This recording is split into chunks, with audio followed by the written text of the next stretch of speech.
Yeah. You're making a wedding this evening. Thank you very much. Mazel tov. Thanks.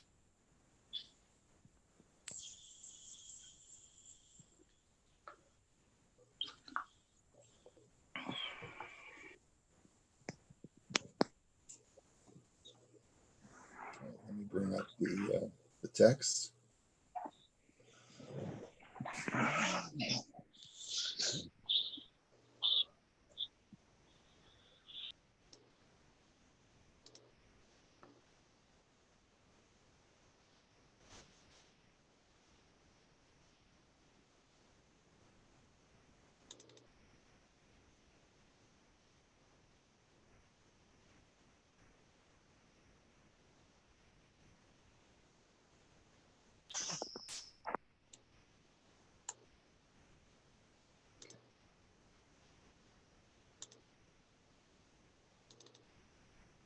Okay, good morning, everyone. Let's get started. We're on Sif Yud Beis. We're talking about the prohibition of Genevas Das, about deceiving someone, either expressly or implicitly.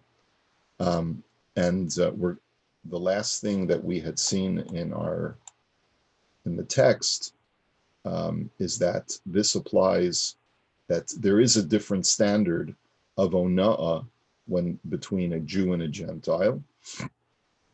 But in the context of saying that, the Rav Shulchan Aruch had said that that's only true about about if the Gentile himself is ignorant of the true value of the transaction.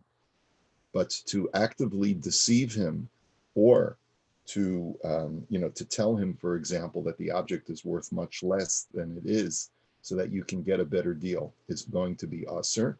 And also, if there's any defect in the merchandise, it's usur to sell it by concealing the defect. That is an act of genevas das, and it is usur to both Jew and Gentile alike. And then he writes, "Va'afilu lignov da'ato b'davar shelo yagia hefsid lahanochri usur medivrei sofrim." He says, genevas das is rabbinically prohibited to do any act of deception, or any deception in speech, to a non-Jew as well, even when there is no financial loss as a result of that deception. In other words, it's not only usur to deceive the Gentile in a situation where you are cheating him out of some financial exchange, where you're exploiting him through that deception, but even when there's no financial exploitation, it's still going to be usur. Kagon, limkar lo bisar nevela bechezka shchuta. So one example is to sell non-kosher meat to a Gentile under his assumption that it is kosher. In that situation, let's say I'm a kosher butcher, and I received some non-kosher meat that I cannot sell to my Jewish customers. And so a Gentile comes up and he likes the flavor of kosher meat, or for whatever other reason, he wants to buy kosher meat, not for religious reasons, but he feels that it's healthier for some reason, or whatever reason he may have. I can't sell it to him with the representation in any way that it's kosher. And therefore it would appear as if, even if I say nothing, but he assumes that it's kosher because it's coming out of the Jewish butcher's store, it would be usur for me to sell it to him, even if I lowered the price, so that I'm not selling it to him for the kosher meat prices. I'm not exploiting him in any way financially. It's still usur for me to sell it to him because I'm deceiving him, because he thinks that he's getting kosher meat. Va'af lignov das habrios bidvarim. And then he says, in general, the Rav Shulchan Aruch says that to deceive people, even just verbally, afilu b'mila echas al sfas chalakos, even just using one word to using smooth talking. That's literally what sfas chalakos means, smooth talking to make people feel better, o genevas das, or through deception, either through deception, o b'maisa shemara she'osa b'shvilan ve'ina osa, or another example would be if you represent that you're doing something as a favor for them when you're really doing it for a completely different reason. Asr mipnei shemachzikim lo tova b'chinam. That would also be asr.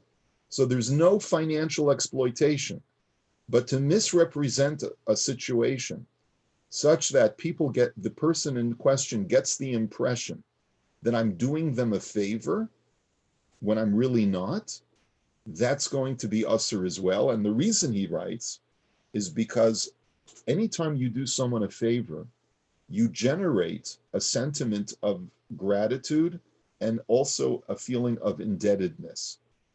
And as a result, that person's going to feel indebted to do something to reciprocate to you.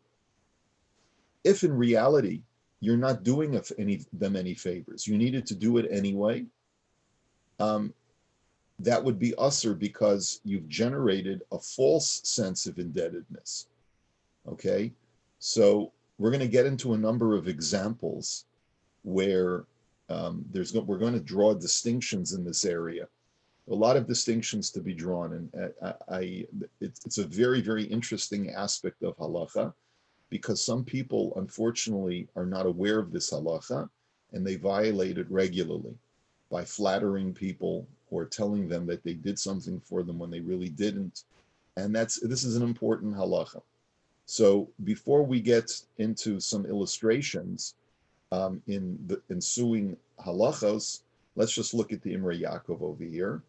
So to deceive a Gentile by selling him non-kosher meat, limkar lo bisar nevela. So he surprisingly says, Davka limkar lo asur. It's only asur to sell him meat that is non-kosher with the assumption that it's kosher. Avoliten lo b'matana shari, de'ein b'matana mishum genevas das.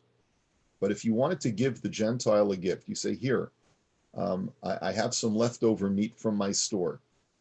And you don't say whether it's kosher or not, because it seems like to say that it's kosher when it's non-kosher, an out-and-out lie would not be permitted. But let's say you give the impression that it's kosher. You say, I had some leftover meat, I just wanted to give it to you as a gift. In there, you're not obligated to clarify that it's not kosher, because the Isser of Genevas Das only applies with a transaction, but not with a gift. B'davka shelo b'fnei Yisrael. But in that situation, now why is that? Because the takana is based on the fact that you're stealing in some way that could create a misimpression or generate a sentiment that is not, I suppose, apparently the takana, and this is what the Imrei Yaakov quotes from the Shach based on the Rush, that the takana does not extend to gifts, it only extends to transactions. And we'll see that that's not necessarily true in all situations, but at least with the Gentile, where he chooses to make his own mistake in a situation like this, where he assumes that it's kosher based on the circumstances, you're not obligated to correct him in a situation where you give him a gift. If it's a transaction, then you do have to correct him. B'davka shelo b'fnei Yisrael, but even then, you cannot give him a gift of non-kosher meat that he thinks is kosher if you do it in front of a Jew. Avol b'fnei Yisrael acher asur liten lo b'cheskes kosher af b'derech matan. But if you give it to him in the presence of another Jew, so then it's always going to be usher to give a Gentile a gift of meat, if the assumption is that it's kosher. And the reason is because if the Jew sees the exchange, then the Jew also will think it's kosher. And there's a concern that maybe if the Gentile says, hey, my Jewish friend gave me a ton of meat, and I don't need it all. Would you like some? The Jew, if he never saw the the gift in the first place, he would not be permitted to accept the meat, because we have a halacha called basar shenis'alei min ha'ayin, that if meat has not been under supervision of a Jew, then even if it's 100% kosher, but it doesn't have any evidence of being kosher, and it's been in the possession of a Jew and has not been watched over by a Jew, so it's halachically considered to be not kosher. So you don't have to worry that if a Gentile offers a piece of meat to a Jew, that he's going to accept it, unless the Jew was witness to the transaction. So the entire time Reuven offers John 10 pounds of leftover meat that he has from his store, it turns out taka to not be kosher. But Reuven doesn't tell that to John. And so John accepts it with the assumption that it's kosher. Shimon is witness to the exchange, and so Shimon may also think that it's kosher. And so it's mutter for Reuven to give the meat to John without having to clarify what it is. But the problem is that if it was in front of Shimon, it would be necessary to clarify that it's not kosher, because we have to be concerned that John will offer Shimon some of the meat, and Shimon will mistakenly think that it's kosher and end up eating non-kosher meat. So that would be an illustration where even by a gift you'd have to clarify that it's non-kosher, and that there's no misrepresentation. But in a situation where there's no Jew as a witness, apparently you're allowed to give him a gift of meat without, I believe, without expressly telling him that it's kosher. B'cheska shchuta, v'dafka b'mefarish lo shchuta vol b'stam mutar. I don't agree with what the Imrei Yaakov says over here. He says that the only thing that's usher is to tell him explicitly that it's kosher. But if you just give it to him stam and he assumes that it's kosher, so then that's not a problem. He says that's true even by sales. But then he quotes a Rashi who says that even if you don't expressly say it to him, it's also usher, and that's the way I believe the Rav Shulchan Aruch is working as well. Because bechezka shchuta, with all respect to the Imrei Yaakov, bechezka shchuta means that it's working under the assumption that it's kosher because of the circumstance. So for him to read into the Rav Shulchan Aruch that it's the dafka b'mefarish lo, that it's only when you spell it out for him that it's kosher, and you actually lie, is it usher? I don't believe that's what the Rav Shulchan Aruch means. So I just wanted to point out that I disagree with the Imrei Yaakov in the way that he's interpreting the Rav Shulchan Aruch. Va'af lignov da'as habrios v'chulei. And he says, and then the second part of this halacha is to deceive in any way. Any human being is going to be usher by pretending in any way, by saying something that will that will generate a feeling of gratitude and indebtedness, is going to be usher. The im husone shalo mutter lignov dato afilu kama pa'amim kedei shal yidei zeh yase imo shalom. The Imrei Yaakov tells us one very important proviso, one important caveat to this halacha, and that is that if your intention is to make peace with someone where there's a machlokes, then it is permitted to lie in many circumstances in order just to be able to have him patch things up with you. Now, I don't know exactly what the parameters are here, and I don't know that we can necessarily create parameters in a situation where every situation is unique. But we all know the Medrash about Aharon HaKohen, and maybe I'll make a copy of it. But Aharon was known as an Ohev Shalom and a Rodev Shalom. And we're going to see this a little bit later on in the halacha. He was a lover of peace and a pursuer of peace. That's how he's characterized in Pirkei Avos.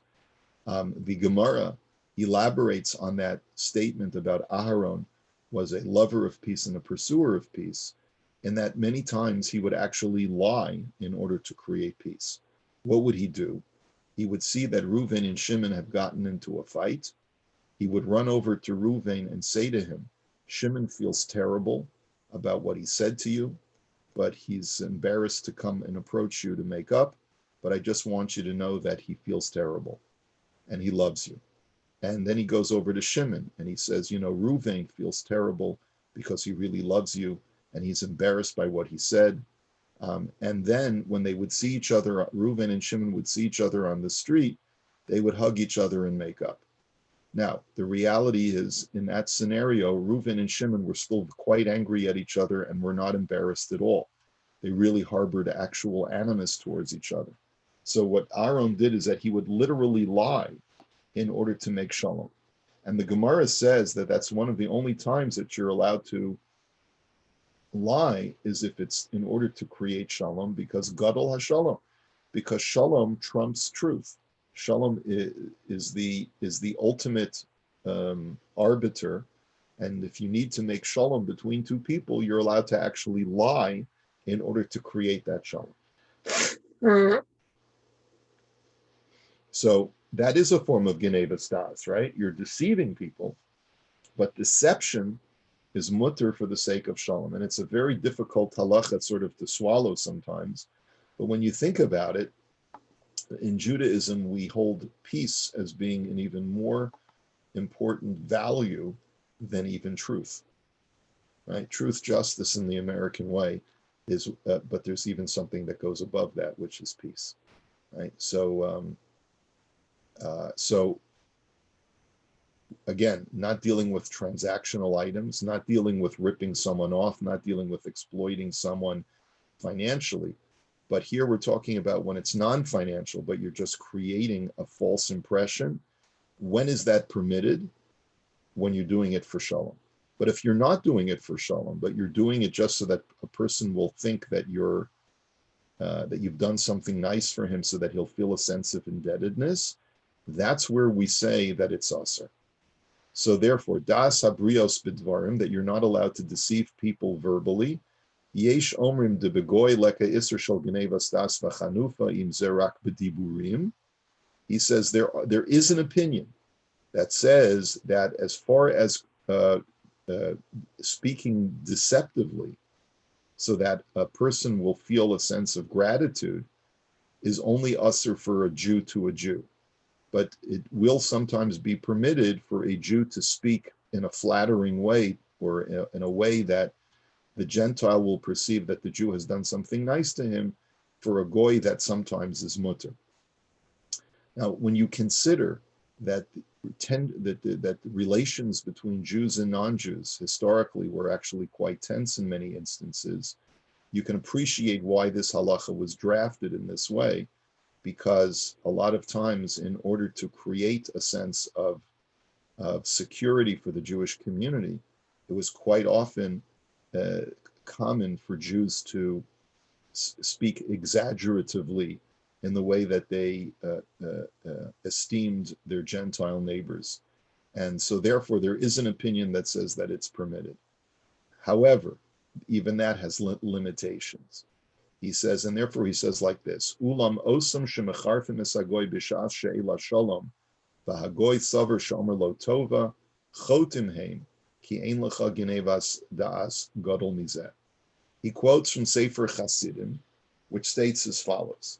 He says that using speech to say something that is disparaging to a Gentile, but let's say you say it in Hebrew, and the Gentile, what you do is when you meet the Gentile, you say to him, I would like to give you an old Jewish blessing. And you say in Yiddish, gay kakin, or whatever, you tell him to jump in the river in Yiddish.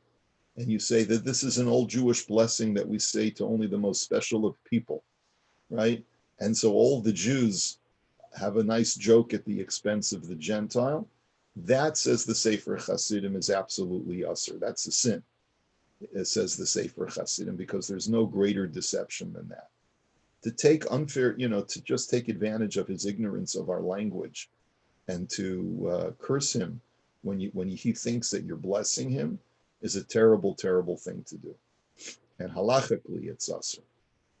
And then he says, "Va'ayin od lekaman simin zayin sif dalid," and Emir Hashem will look at that halacha because that's lo sa'ashokas re'acha. There's another isser in the Torah of verbal oppression that is not ona'ah but is oshek, and we'll see what that means as far as using your speech to cause someone anguish, not insulting them, but actually saying things to prevent you from doing things which you're obligated to do for them. We will take a look at that in Yirtzeh Hashem tomorrow. When we take a look, I'll bring up the other screen. But in the meantime, I want to give us an illustration as to what the Imrei Yaakov is as to what the Rav Shulchan Aruch is talking about. So let's first look at Sif Yud Gimel. He says, Ketzad. Let me give you an illustration of what Geneva Stas is, where a person, the other party, is being deceived because he thinks that a big favor is being done for him, when in reality it's not. So, Ketzad lo yiftach chavis yayin homedes lihi poseach miyad mipnei shekvar mochra lechenveni v'zeh savar shepascha b'shvilo lahashkoso yayin chazak v'nipsad al yado hefsed gadol shaharei chavisu shepascha tishoer chaser v'yiskalkel yena v'yavi lahachzik lo tova b'china. Okay, so now here's the scenario. Okay, a guy comes to you, he wants to buy some wine from you. And you say to him, you know what, for you, my dear friend, just regular wine is not enough. I'm going to open a new barrel for you, so you get the freshest, strongest wine possible, because you're a special customer. You're my special customer. Anyone ever say that to you? You're my special customer. He says that to every single person that comes into his store. So he wants to tell you, you're my special customer, so I'm not just going to sell you any wine. For you, I'm going to open up a brand new barrel. Now, the reality is that you had to open up that barrel anyway, because you had already committed most of the contents to another reseller. And so you needed to open it because the retailer who's coming to pick up your wine and put it into bottles is coming to pick it up in the next hour anyway. So that's not what you tell your customer. You tell your customer, normally I would just take an open barrel and give you the contents, a barrel that's, let's say 3/4 empty, but for you, I want you to have the finest wine, the best quality, so I'm opening up a new barrel. So in that situation, and you tell him, why? Because I want to give you the best quality wine, and even though I'm losing money by opening up this new barrel for you, it's worth it because you're my valued customer. And even if I have to lose a little money by giving you this special fresh wine, you're worth it. And that's what you tell him. And he thinks that you've done this tremendous favor for him. So he's going to continue patronizing you. He's going to continue buying from you because he says, wow, what a loyal merchant this is. He really takes good care of me. For you, I give special price. You ever hear that? You ever hear? For you, I give special price, right? I've heard that. Unfortunately, there are certain places, like if you go to Machane Yehuda, some of these guys are really, really slick talkers. For you, special price. Yeah. No one says special means better, though, does it? That's right. Especially high. I like you. For you, special price. Rabbi, every market is like that. What? Every market is like that. Throughout Israel, in the world, that's like, you're not doing your job if you're not saying that. So for you, special price is actually Geneva Stas. It's not for you, special price. And we all know that. And that's the problem, is that there seems to be systemic dishonesty. And it's something that really should be addressed, but it's not addressed. Okay, so systemic dishonesty, systemic Geneva Stas, just because it's systemic, like you're saying, Alan, doesn't make it any better. And then he writes in the parentheses, Eli im kain hu chaviv alav shahaya posech b'shvila. He says, if indeed it's true that you would have opened up a new barrel for him, regardless of whether that reseller would have come in an hour, then you're allowed to say it to him. But if he's not a special customer for you, special price, you shouldn't say it. He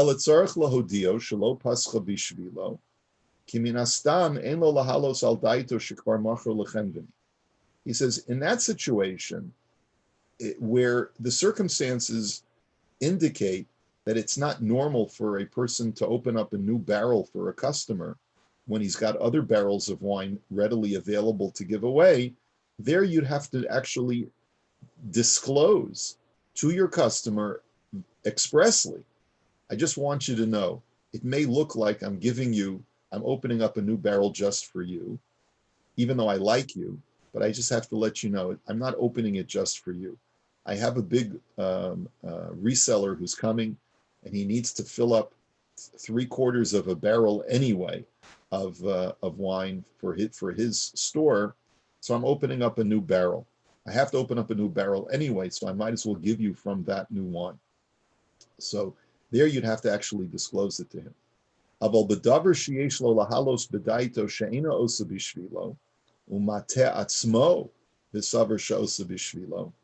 in another scenario, where let's say the customer deceives himself, like I'm not doing something which has such an apparent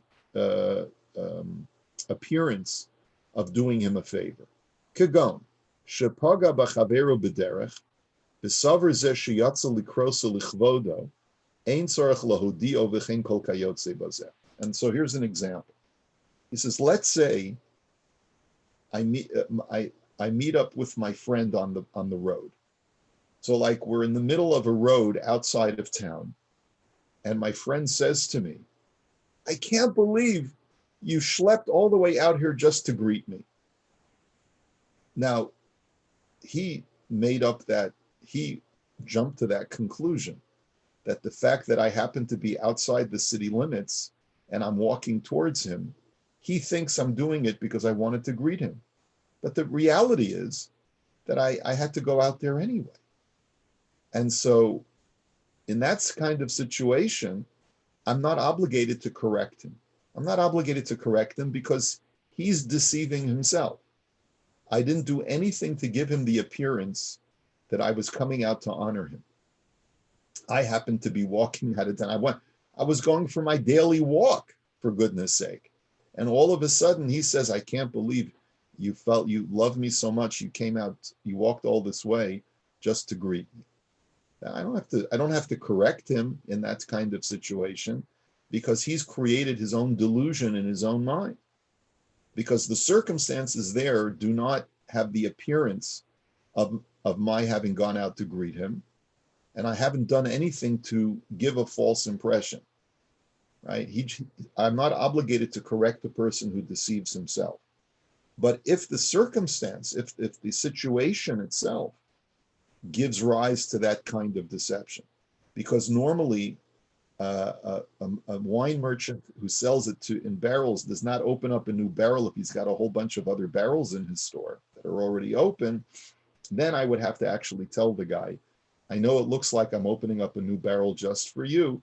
I just wanted to let you know I needed to open up this barrel anyway, and I figured if I'm already opening it and I'm going to be emptying most of its contents, I might as well give you the fresh wine instead of you having to take the non-fresh wine. But I don't want you to think I did it just for you. Right, on that last point, can I just ask, is it neutral, or is there a better or worse way to respond if someone deludes themselves? Because if you don't say anything at all, they feel good, but they feel good in a way that really wasn't true. But if you tell them I didn't come out for you really, then they feel worse about themselves. So is it neutral, or is there a better way to go? The best way to go is not to say anything. And what we're going to see is, and this happens all the time, by the way, guy's making a wedding in New York, okay? And he invites you to his wedding. and you end up saying, I'm coming to your wedding. Now, he thinks that you're coming to the wedding, that you're going to book a ticket and you're going to go to all of that great expense just for him. The fact of the matter is that you have business in New York and you need to be there anyway that week. So the question is, are you obligated to correct him in that circumstance? So the answer is, as we'll see from the poskim, you don't have to correct him because he's deluding himself. He says, I can't believe that you would go to all of that expense just to come to my son's wedding. So who said I'm doing this just for you? There's nothing to indicate that I don't have to be in New York anyway for the wedding, for some business. And if you want to delude yourself into thinking that I'm doing this only for you, that's your prerogative, and I'm not obligated to correct you. But if the circumstance indicates that I would never do that, I would never be in that place unless it was for something to do you a favor, so then I'm obligated to correct you. Like if it happens to be that he's making a wedding in Iceland, and and I say, okay, I'm coming to your wedding. So then I would have to tell him, listen, I actually have an office in Iceland. My company has an office in Iceland, and I have to actually be there. So by coincidence, so then you should tell him. But New York is a kind of place where people travel to for business so often and so commonly, so frequently, or Montreal or Ottawa or whatever it is. So then you don't have to disclose. All right, we're a little bit over time. We're going to stop it for today. Take care, gentlemen. Be well, everyone. Tomorrow. I hope everyone has a great day. Thank you.